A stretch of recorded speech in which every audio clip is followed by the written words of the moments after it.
Olá, amigos, eu sou o pastor Sidney Ferreira, este é o programa Evangelizando as Nações e você é o nosso convidado. Estamos em uma série de mensagens intitulada Jesus, o Messias, e a temática de hoje é a ascensão aos céus. O texto para nossa reflexão se encontra no livro de Atos, no capítulo 1, versículo 9, versículo 10 e 11. O qual está escrito o seguinte: depois que lhes disse isto, vendo-o eles, foi elevado às alturas e uma nuvem o recebeu, ocultando-a a seus olhos. E estando eles com os olhos fitos no céu, enquanto ele subia, de repente, junto deles se puseram dois homens vestidos de branco, os quais lhe disseram: varões galileus, por que estáis olhando para o céu?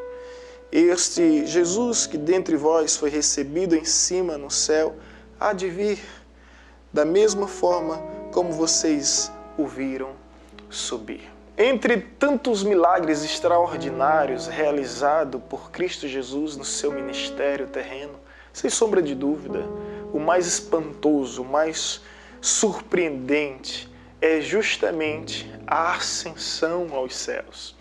A Bíblia nos diz que Jesus foi elevado às alturas, elevado de uma forma extraordinária, sem auxílio de tecnologia, sem auxílio de equipamento sofisticado, sem auxílio de ciência. Ele simplesmente foi elevado aos céus. Ele não foi abduzido por alienígenas, ele foi elevado aos céus e diante de 500 testemunhas que presenciaram, que vivenciaram essa cena, essa situação, onde os céus se abriram para que o homem pudesse entrar. E eu acredito que esse é o maior milagre simplesmente por um motivo.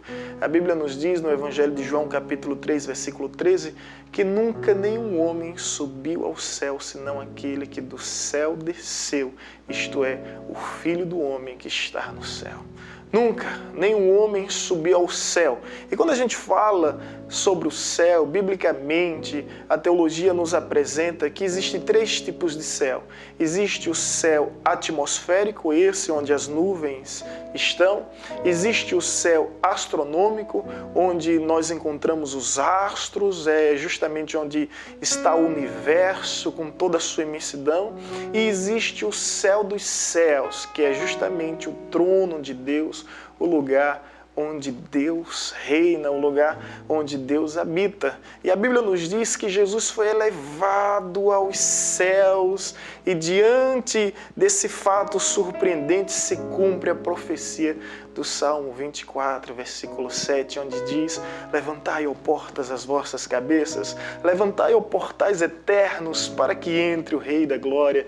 Quem é este, o Rei da Glória? O Senhor forte e poderoso, poderoso nas batalhas. Levantai, ó portas, levantai as vossas cabeças, levantai, ó portais eternos, para que entre o Rei da Glória. E quem é este, o Rei da Glória? O Senhor dos Exércitos, poderoso nas batalhas. Ele é o Rei da Glória. No momento em que Jesus está sendo elevado por meio da ascensão aos céus, a Bíblia nos diz, e assim podemos compreender, e permita-me parafrasear, sem alterar o sentido real e original do Evangelho, que os céus se abrem. E nós podemos imaginar que as miríades de seres celestiais em forma de anjos, querubins, serafins, 24 anciãos, arcanjos, todos eles recebem o Filho de Deus como um herói vencedor, um herói vitorioso que venceu a morte, que venceu o pecado, que venceu o diabo, que venceu o inferno, que venceu para vencer e agora está sendo recebido nos céus com todo prestígio, com todo esplendor e resplendor, com toda glória, com todas as honras. E aí se cumpre a palavra que diz: levantai-vos. Levantai, ó portas, as vossas cabeças, e levantai, portais eternos, porque está adentrando aos céus um homem de carne e osso, que inclusive é o único homem de carne e osso que existe no céu. E isso nós cremos porque está escrito. Está escrito em 1 Timóteo capítulo 2, versículo 5, onde nos diz que há um só mediador entre os céus, entre a terra, entre Deus e os homens. Jesus Cristo, homem. A Bíblia faz questão de enfatizar Jesus Cristo, um homem de carne e osso no céu. Cristo com o seu corpo glorificado, ele foi tocado. Ele comeu, ele bebeu, Tomé tocou em suas chagas, em suas feridas, porque as marcas da crucificação estão em suas mãos, como uma cicatriz eterna que vai sempre existir para nos fazer lembrar que ele morreu a nossa morte para que pudéssemos viver a sua vida. A ascensão aos céus é um milagre extraordinário, nunca jamais visto, nunca jamais imaginado. Nós não encontramos isso em nenhuma tradição, em nenhuma cultura. Não encontramos isso nem mesmo em forma de mito, de lenda, de fábula ou de fantasia. No entanto, a Bíblia nos assegura que os céus se abriu para que Jesus pudesse subir. E 500 pessoas foram testemunhas, capazes de viver por esta verdade e também de morrer por este fato. Alguns críticos alegam que não se trata de uma verdade, se trata de uma alucinação, que se trata de um frenesi, que se trata de um delírio, de um desvaneio, mas venhamos e convenhamos, 500 pessoas sofreram do mesmo surto? Isso é impossível. De fato, Jesus foi elevado aos céus, e ele foi elevado aos céus por 2 motivos. O primeiro, para ser juiz do universo, conforme a Bíblia nos ensina, juiz dos vivos e dos mortos, juiz dos céus, da terra e de tudo que há debaixo da terra, juiz de toda a criação, juiz de todas as criaturas, de todo o principado, de toda a potestade, de todo o trono, de toda a soberania. Jesus é o juiz. A Bíblia nos diz que apesar de estar revestido de glória, poder, formosura e majestade, ele tem uma missão ao lado de Deus. E essa missão nos faz entender o segundo propósito pelo qual ele foi elevado aos céus. Ele foi elevado para ser o sacerdote da sua igreja, para interceder por nós em nossas fraquezas, para ser o nosso advogado fiel.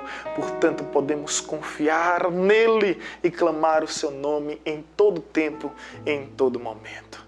Por fim, eu venho lhe dizer que antigamente, quando um rei vencia uma guerra, ele voltava para o seu reino, ele era recebido com todas as glórias, honras, com uma festa, com uma celebração, com muita euforia e alegria. Quando Jesus subiu aos céus, da mesma forma, os céus se alegrou, os céus se festejou. Mas existe um detalhe que nós não podemos passar despercebido.